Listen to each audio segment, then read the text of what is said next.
जय हिंद मित्रांनो, मी आरिफ खान, राहणार बारामती. आवर्जून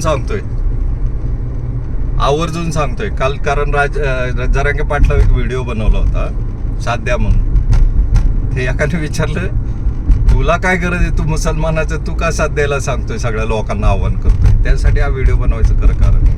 आणि या निषेध करतो या सरकारचा मी. जैन चालक मालक संघटना, भारतीय वाहन खरेदी विक्री संघटनेचा राष्ट्रीय अध्यक्ष या नात्याने मी या सरकारचा निषेध करतो. याचं कारण असं आहे निषेध करायचं की ज्या महाराष्ट्राने तुम्हाला सरकारमध्ये बसवलं, ज्या लोकांनी तुम्हाला मतदान केलं, तिथं तुम्ही त्यांना उपाशी मारताय, पाण्याचा थेंब सुद्धा मिळू द्यायला तयार नाहीये. अशा लोकांचा निषेध म्हणजे ते लय घाण तोंडाला ती. मी बारामती करे, माझ्या तोंडाला लय शिवेबी पाठ आहेत माझ्या, पण काही इथिक्स म्हणून तुम्हाला बोलायचं नाही या व्हिडिओला. तर ह्या लोकांना लाज वाटली पाहिजे होती की ज्या मराठ्यांनी तुम्हाला साथ दिली, तुम्ही आज सत्तेत बसलाय आणि आज तुम्ही त्याचं पाणी बंद करताय, जेवायची हॉटेलं बंद करताय. निर्लज्जपणाचा हा कळत झाला आणि षंड सरकार असं म्हणायला काही हरकत नाही या सरकारला. कारण जी लोक आपलीच लोकांना उपाशी मारायचं, आपल्याच लोकांना पाण्यापासून तळतळायचं. मी पूर्ण महाराष्ट्राला आव्हान करतो की बाबारो, की जेवढी मदत आपल्याला आंदोलन जोपर्यंत चालू आहे तोपर्यंत ह्या सरकारसमोर लाचारी पत्करायची नाहीये. ज्यांना काय शक्य होईल त्यांनी कृपया मदत पाठवावी. जोपर्यंत जरांगे पाटील तिथं बसलेला आहे, काय बिचारा तो तर स्वतः उपोषणातच आहे, पण आपले जे बांधव आहेत त्यांना उपाशी मरू द्यायचं नाही असं आज ठरवलेलं आहे. आणि सगळ्या महाराष्ट्रातून जे जे लोक मदत पाठवत आहेत, काय मदत म्हणण्यापेक्षा सहकार्य म्हणा काय, आणि हे आपले कर्तव्य म्हणा. तो माणूस स्वतःसाठी किंवा मराठा समाजासाठी नाहीच लढत आहे. आत्ता जर आंदोलन हे सक्सेस झालं नाही आंदोलन, तर समजून जा की याच्या पुढे तुम्ही काय करू शकणार नाही. कुठल्याही समाजाचा, कुठल्याही राजकीय पक्षाचा नेता यांना काही एक करू शकणार नाही. तर कृपया जेवढी मदत देता येईल जोपर्यंत आंदोलन आहे, सगळ्या समाजाच्या लोकांना सांगतो. तसं पैगंबर शेखने सुद्धा आव्हान केलेलं आहे, तसं वारिस पठाणने सुद्धा आव्हान केलेलं आहे की आपल्या मशिदी ओपन करून द्या.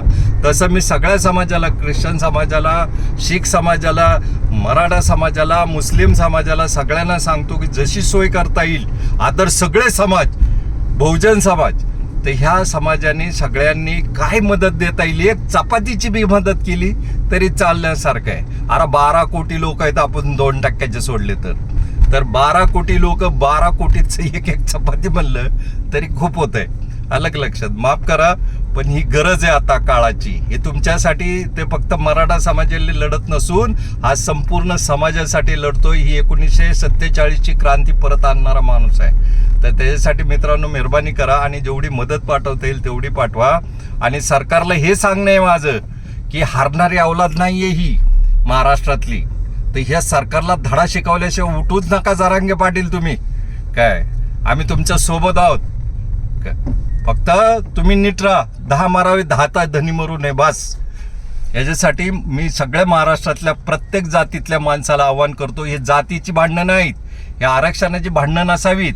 हे आंदोलन जर सक्सेस झालं नाही तर समजायचं याच्या पुढं तुम्ही चिरडले गेले, याच्या पुढं तुमची लायकीच नाही तुमची या महाराष्ट्रात उभं राहण्याची.